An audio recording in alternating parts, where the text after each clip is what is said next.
दिवस खूप छान आणि मस्त जाऊ दे। तर आज मी मटनची रेसिपी बनवणार आहे। त्यासाठी मटन आणलेलं आहे।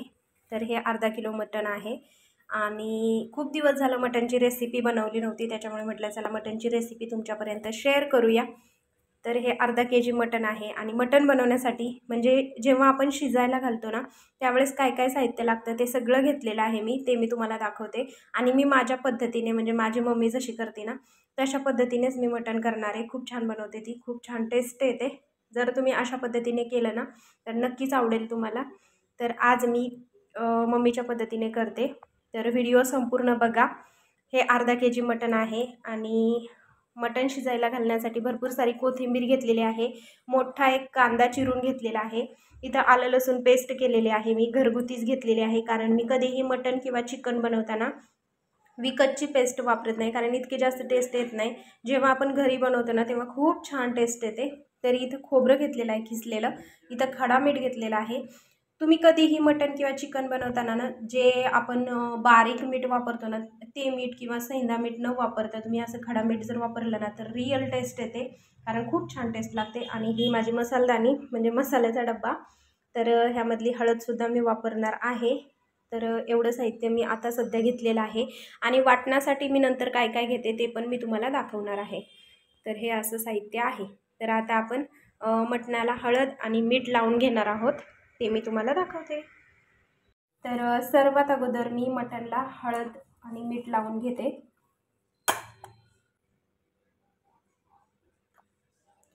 जरा थोडी जास्त हळद टाकते कारण टेस्टी लागतं खूप त्याच्यामुळे। आणि त्याच्यामध्येच आता मी हे खडा मीठ घेतलेलं आहे ते पण मी त्यामध्ये टाकणार आहे।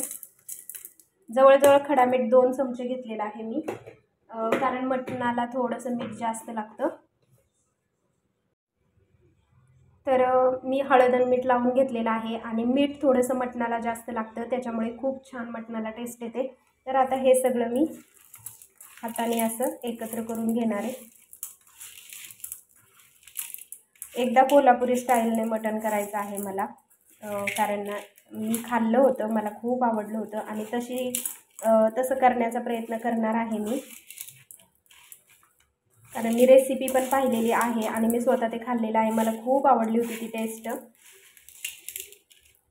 तर आता हे छानपैकी असं एकत्र केलेलं आहे। मटण आज खूप छान मिळालेलं आहे, चॉप वगैरे आहेत त्याचे। मटण घेतलं ना म्हणजे सगळंच त्याच्यामध्ये असणारं जे मटण आहे ना, हे मांद पण आहे त्याच्यामध्ये। तर असं सगळं छान मटण आणलं ना त्याची टेस्ट पण छान येते। आणि आता हे छानपैकी हळद मीठ लावले। तर आता हा कांदा चिरून घेतलेला आहे तो मी आता कुकरमध्ये टाकणार आहे। तर कुकर मी तापायला ठेवलेला आहे। तर कुकर छान तापलेला आहे आणि सर्वात अगोदर मी तेल टाकून घेणार आहे। मटण म्हणले की थोडंसं जास्त तेल लागतं, तर मी 2 पळ्या तेल टाकलेलं आहे। तुम्हाला हवं तेवढं तुम्ही वापरू शकता। तर आता हा बारीक चॉप केलेला कांदा टाकणार आहे मी।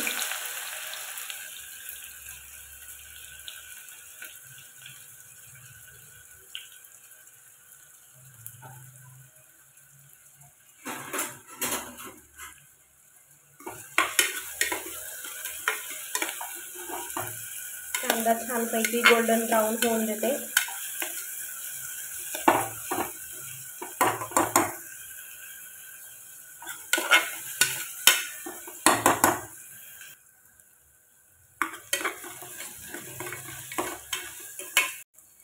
कांदा छान गोल्डन ब्राऊन झाल्यानंतर त्यामध्ये मी टाकणार आहे ही मी घरी बनवलेली आलं लसूण पेस्ट आहे, ती पण कांद्यामध्ये आपल्याला छान परतून घ्यायची आहे। मटण बनवताना आलं लसूण पेस्ट खोबऱ्याचा वापर तुम्ही जास्त करा, कारण मटणाची जी चव आहे ना ती खरंच खूप छान येते, त्यामुळे मी तसं करते। थोडंसं तेल कमी पडलं होतं म्हणून अजून 1 पळी मी तेल ॲड केलं, जवळजवळ मी 3 पळ्या तेल टाकलेलं आहे। आणि त्यानंतर तुम्ही पाहू शकता कांदा किती छान गोल्डन ब्राऊन झाला आहे। खोबरं पण ॲड करते, खोबरं खिसून घेतलेलं आहे आणि हे पण छानपैकी असं परतून घ्यायचं। आणि परतून झाल्यानंतर त्याच्यामध्ये मी कोथिंबीर ॲड करणार आहे, भरपूर सारी कोथिंबीर घेतलेली आहे, कारण खूप छान टेस्ट येते कोथिंबीरीने मटणाला। त्याच्यामुळे शिजायला जेव्हा आपण मटण घालतो त्यावेळेस कोथिंबीर घालणं आवश्यक आहे। तर ह्या 4 वस्तू जर तुम्ही मटण शिजताना घातल्या ना तर खूप छान मटणाला टेस्ट येते. बाकीचं जरी तुम्ही वाटण नाही घातलं ना तरीसुद्धा चालतं. ह्याच्यावरच फक्त मीठ मसाल्याची फोडणी दिली ना तरीसुद्धा खूप छान मटण होतं. पण आपण वाटण वाटून आज मटण बनवणार आहोत. एकदम झणझणीत आणि चटपटीत असं मटण बनवणार आहोत. तर हळद मीठ लावलेलं मटण जे आहे ते आता मी कांद्यामध्ये टाकून घेणार आहे. तर हळद मीठ लावलेलं मटण मी कांद्यामध्ये टाकलेलं आहे आणि हे छान आपल्याला आता एकत्र करायचं आहे, जेणेकरून सगळ्या मटणाला कांदा, खोबरं, आलं, लसूण, कोथिंबीर हे सगळीकडे लागेल आणि मटणाला आपल्या छानपैकी असं पाणी सुटेल. तर आता हे मी एकत्र करून घेते, कारण एकत्र केल्यानंतर आपल्याला ते असंच ठेवायचं नाही आहे, त्याच्यावरती आपल्याला झाकण ठेवायचं आहे, म्हणजे आपल्या मटणाला छानपैकी असं पाणी सुटेल आणि मटणाची टेस्ट अजूनच जबरदस्त येईल. ही टिप नक्की लक्षात ठेवा. तर छान असं मी मटण हलवून घेते. आणि कोणी म्हणतं कुकरमध्ये मटणाची टेस्ट येत नाही, असं काही नसतं. कुकरमध्ये खूप छान टेस्ट येते. मी प्रत्येक वेळी कुकरमध्येच बनवते. तर आता आपण त्याच्यावरती पाणी ठेवूया, म्हणजे पाणी गरम झाल्यानंतर आपल्याला कुकरमध्ये ते टाकता येईल.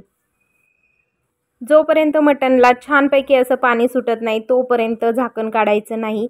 खूप छान पाणी सुटल्यानंतरच हे वरचं पाणी त्याच्यामध्ये ॲड करायचं. चला आता मटणला पाणी सुटलंय की नाही ते पाहते.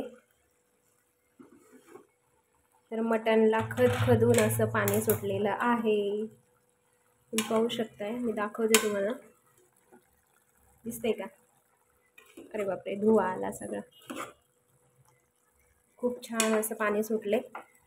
आता हे एकत्र परत आपण एकजीव असं करून घ्यायचं सगळं. आता मटणला एकत्र एकजीव करून घेतले, त्यानंतर त्याच्यामध्ये हे जे त्याच्यावरती गरम पाणी ठेवलं होतं ना, तर आता हे पाणी ह्यामध्ये शिजण्यासाठी टाकून देणार आहे. आपल्याला हवं तेवढं आपण पाणी टाकू शकतो. माझा कुकर थोडा छोटासा आहे, त्यामुळे उतू जाण्याची शक्यता असते. तुमच्याकडे पातेल्यात तुम्ही बनवत असाल तर भरपूर सारं पाणी घालू शकता. मोठा कुकर असेल तर जास्त पाणी घालू शकता. तर आता मटणमध्ये मी पाणी ॲड केलं आहे आणि इतका भारी स्मेल येतोय ना, काय सांगू तुम्हाला. खूपच भारी, जबरदस्त दिसते. तर पाणी अजून आपण टाकूया ह्याच्यामध्ये. एवढं पाणी बस झालं. जवळजवळ मी ह्याच्यामध्ये 1 तांब्या पाणी टाकले. आता झाकण लावणारे आणि मटण शिजवून घेणारे. झाकण लावून आपल्याला मटणाच्या, हे कोवळं मटण आहे त्यामुळे मटणाच्या आपल्याला 3 ते 4 शिट्ट्या करून घ्यायच्या. 3 घेतल्या तरी बस झाल्या.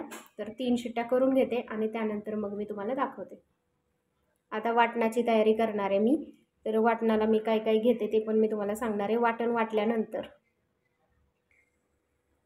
तर रस्सा बनवण्यासाठी मी हे असं वाटण बनवून ठेवते. कांदा, कोथिंबीर नाही, कांदा, खोबरं, आलं आणि लसूण ह्याचं मी हे एकदम सुकं असं वाटण करून ठेवते, म्हणजे कधीही उपयोगी येतं. जास्त दिवसाचं नाही बनवत मी, 8 ते 10 दिवसासाठी बनवते. तर खूप छान असं वाटण होतं. तुम्ही पण असं वाटण बनवून ठेवा आणि टिकतंसुद्धा हे, त्याचा स्मेल पण खूप छान येतो आहे. तर आता ह्या वाटणामध्ये मी पाणी ओतणार आहे आणि ह्याची पेस्ट करून घेणार आहे, किंवा तुम्ही तेलामध्ये टाकून जरी परतून घेतलं ना तरीसुद्धा चालतं.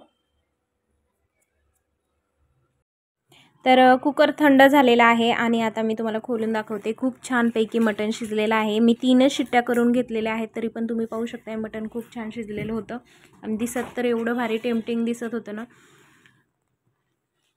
तर आता हे मटण थोडंसं मिठाचं मी साईडला काढून ठेवणार आहे, कारण असं मिठाचं मटण खायला ना खरंच खूप टेस्टी लागतं. फ्रायपेक्षा पण मिठाचं मटण तुम्ही नक्की एकदा खाऊन बघा, खरंच खूप भारी लागतं. तर मी प्रत्येक वेळी असंच मटण ठेवते बाजूला आणि मिठाच्या मटणाची प्लेट पण मी ताटाला लावते, कारण खूप खूप छान लागतं. आणि तर आता मी हे मिठाचं मटण जेवढं आपल्याला हवं आहे तेवढं आपण काढून घ्यायचं आणि बाकीचं रश्शामध्ये ठेवण्यासाठी मी ठेवणार आहे. आणि खूप छान तरी पण आली होती, कारण मांदं पण होतं मटणाला आणि मटण खूप कोवळं होतं, त्याच्यामुळे अजूनच छान स्मेल येत होता. तर असं छानपैकी मटण काढून घेते मी. तर आता मटणाला फोडणी देण्यासाठी मी एक कढई ठेवलेली आहे आणि त्या कढईमध्ये आता मी जे मिठाचं मटण केलेलं आहे कुकरमध्ये ना, तर त्याच्यामध्ये ही फोडणी टाकणार आहे. तर आता आपण फोडणी घालून घेऊया। मी फोडणी कशा प्रकारे घालते हे तुम्हाला दाखवते, कारण मिठाचा जो स्टॉक आहे ना त्याच्यापासून आपल्याला रस्सा बनवायचा आहे। त्यासाठी मी बाजूला कढई ठेवली, कढईमध्ये तेल टाकलेलं आहे आणि मी शेंगदाणा तेल वापरलेलं आहे इथे मटणाला, कारण खरंच खूप खूप टेस्टी होते। आणि थोडं जरी शेंगदाणा तेल वापरलं ना तरी पण मटणाची भाजी खरंच खूप भारी होते आणि एकदम झणझणीत आणि चमचमीत होते। तर जे मी सुकं वाटण करून घेतलं होतं ना, तर ते तेलामध्ये आता फ्राय करून घेणार आहे, कारण तेलामध्ये ना हे सगळे मसाले पुन्हा एकदा फ्राय केले ना की अजूनच जास्ती टेस्ट येते। आणि गॅसची फ्लेम मी लो ठेवलेली आहे। तर हे छानपैकी असं तेलात मी आता परतून घेतलेलं आहे, तुम्ही पाहू शकताय, आणि तेल पण बाजूला सुटलेलं आहे। आणि जो मिठाचा स्टॉक आहे ना त्यामधलं वरचं जे तेल आहे ना ते पण ह्याच्यामध्ये मी ॲड करणार आहे, जेणेकरून हा मसाला जळू नये आणि छानपैकी परतला जावा यासाठी। जेवढा आपल्याला हवा आहे तेवढा स्टॉक आपण काढून घ्यायचा, म्हणजे जे वरती तेलाचा तवंग असतो ना तो तेलाचा तवंग मी ह्या मसाल्यामध्ये टाकून छानपैकी असं गरगरीत फिरवून मस्तपैकी असं त्याचा वाटण करून घेणार आहे। छान असा मसाला बनवून घेणार आहे। तर असा छान असा मसाला परतून झाला आहे आणि त्याच्यामध्ये ना माझ्याकडे घरामध्ये हा नगरी झटका चिकन मसाला होता आणि एकदा पुडी फोडली ना की जास्त दिवस ठेवू नये असं म्हणतात, त्याच्यामुळे मग मी टाकून दिला पटकन ह्या भाजीमध्ये, कारण थोडासाच राहिला होता, म्हटलं असंही ठेवण्यापेक्षा कामी तरी येईल। आणि ह्याची टेस्ट ना खरंच खूप जबरदस्त आहे, खूप झटका आहे ह्या मसाल्यामध्ये आणि आम्हाला झटकेदार म्हणजे एकदम असा काय म्हणतात तिखटच आवडती भाजी। तर आता मी त्याच्यामध्ये काश्मीरी लाल मिरची 2 चम्मच टाकलेले आहेत। त्याच्यानंतर घरगुती मसाला जो आहे तर तो मसाला मी 1.5 चमचा घालणार आहे, कारण घरचा मसाला फार तिखट आहे आणि तो घरीच मी बनवलेला आहे आणि त्याची पण रेसिपी म्हणू शकता तुम्ही, किंवा त्याचा पण व्हिडिओ ब्लॉग माझ्या चॅनलवरती ऑलरेडी अपलोड केलेला आहे, तुम्ही जाऊन पाहू शकता। मी खूप सारे हेल्पफुल व्हिडिओ माझ्या चॅनलवरती अपलोड केलेले आहेत, तुम्ही जाऊन पाहू शकता। तर आता अजून थोडासा स्टॉक टाकून अजून छानपैकी असं मी परतून घेणार आहे। जेवढा मसाला आपण छानपैकी असं परतून घेऊ ना तेवढं मटण टेस्टी होतं, त्यामुळे मग मी असं छान परतून घेते। आणि ही लोखंडाची कढई आहे, जेव्हा कधी मला मसाला परतायचा असतो ना त्यावेळेस या लोखंडाच्या कढईमध्येच परतते, कारण खूप छान टेस्ट पण येते। तर आता हा मसाला परतून झाला आहे आणि आता हे मिठाचं मटण आहे कुकरमध्ये, त्याच्यामध्ये आता मी हा मसाला टाकून घेणार आहे, म्हणजे आपली फोडणी रेडी आहे आणि भाजी पण आपली रेडी झालीच म्हणायचं। तर आता छानपैकी ह्याच्यामध्ये मी मसाला टाकला आहे आणि जेवढं आपल्याला पाणी हवं असेल तेवढं तुम्ही मटणमध्ये पाणी वाढवू शकता, जेवढं तुम्हाला रस्सा पातळ घट्ट हवा आहे तेवढा तुम्ही बनवू शकता, करू शकता। तर मला अजून थोडंसं पाणी ॲड करावं लागणार आहे ह्याच्यामध्ये आणि छान लागतं। जास्त घट्ट पण मटणचा रस्सा छान लागत नाही आणि जास्त पातळ पण चांगला लागत नाही, मीडियम साईजचा रस्सा खूप छान लागतो। त्यामुळे मग कधीही वरून पाणी घालायचं असेल तर गरम पाणी घाला, किंवा मिठाचा स्टॉक जर ठेवलेला असेल ना तर तो 2 चमचे घालून म्हणजे 2 पळी घालून त्यामध्ये गरम पाणी घाला, अजूनच जास्त चव येते। तर छान अशी उकळी फुटलेली आहे मटणाला, तुम्ही पाहू शकताय। तर खूप खूप भारी स्मेल येत होता। तर तुम्ही अशा पद्धतीने घरी नक्की मटण करून बघा, एकदम झणझणीत आणि चमचमीत मटण होतं। मी तर अशाच पद्धतीने करते आणि एकदा मला कोल्हापुरी स्टाईलने पण करायचं आहे, तर मिठाचा स्टॉक पण मी ठेवलेला आहे, तो पण मी तुम्हाला दाखवते, कारण परीला पण आवडतं आणि थोडाफार बाजूला मी काढून ठेवते, असा टेस्टी लागतो खूप। त्याच्यामुळे किती छान उकळतोय रस्सा, तुम्ही पाहू शकताय। तर आपला रस्सा रेडी झालेला आहे आणि आता मी ताटामध्ये ते सर्व करणार आहे। खूप छान स्मेल येत होता, तर ताटामध्ये आता सर्व करून दाखवते मी तुम्हाला। तर रस्सा पण तुम्ही पाहू शकताय, जास्त घट्ट नाही पातळ नाही, एकदम बरोबर झालेला आहे। आणि ज्यांना ज्यांना मटण आवडतं त्यांनी नक्कीच लाईक करा आणि माझा व्हिडिओ खूप खूप खूप खूप शेअर करा। आणि आपल्या चॅनलला अजूनपर्यंत कोणी जर सबस्क्राईब केलं नसेल तर सबस्क्राईब करा। अजून कोणत्या रेसिपी तुम्हाला बघायला आवडतील मला नक्की सांगा, तशा रेसिपी मी तुमच्यापर्यंत नक्की घेऊन येईल। आणि तुम्हाला कशी वाटती ही थाळी हे पण सांगा। तर अशा प्रकारे मी थाळी तयार केलेली आहे, चपाती, मिठाचं मटण, झणझणीत रस्सा, कांदा आणि टोमॅटो। तर असं मी ताट तयार केलेलं आहे। तर कसं वाटते तुम्हाला नक्की सांगा आणि आवडलं असेल तर माझ्या चॅनलला नक्कीच लाईक करा, शेअर करा, कमेंट्स करा आणि सबस्क्राईब करा। आणि हो, जमलं आहे का मला मटण बनवायला हे पण मला कमेंट सेक्शनमध्ये नक्की सांगा. कशी वाटली रेसिपी हे पण मला कमेंट बॉक्समध्ये नक्की सांगा. तुम्हाला बाकीचे व्लॉग्स कसे वाटतात नक्की सांगा. आणि माझ्या किचन माझं जे स्वयंपाकघर आहे ना त्याच्या व्हिडिओला तुम्ही सगळ्यांनी खूप छान प्रतिसाद दिलेला आहे. त्याच्यामुळे खरंच मनापासून थँक्यू. आणि सगळ्या व्हिडिओंना असंच प्रेम देत राहा आणि असाच तुमचा सपोर्ट मला कायम राहू द्या. तर कशी वाटते रेसिपी नक्की सांगा आणि घरी ट्राय करून बघायला अजिबात विसरू नका.